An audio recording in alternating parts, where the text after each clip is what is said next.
কিসে তাদের বাধা? মুসলিম হওয়াই কি আমাদের অপরাধ? নির্যাতিত ফিলিস্তিনের মুক্তি পাক এবং ইসরায়েল ধ্বংস হোক, ইসরায়েলের নেতানিয়াহু বিচারের আওতাধীন নিয়ে আসা হোক। প্রত্যেক রমজানেই দেখা যাচ্ছে ইসরায়েলি বাহিনী গাজায় বর্বরচিত হামলা চালায়। আমরা এর প্রতিবাদ জানাই, আমরা নেতানিয়াহুর প্রতি ধিক্কার জানাই।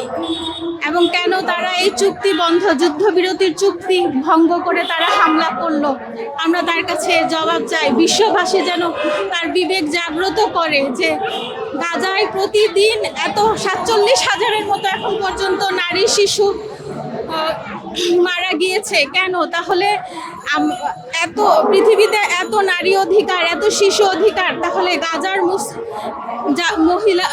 মহিলা ও শিশু ওনাদের অধিকারের বিষয়ে তারা সচেতন হন না কেন? কিসে তাদের বাধা? মুসলিম হওয়াই কি আমাদের অপরাধ?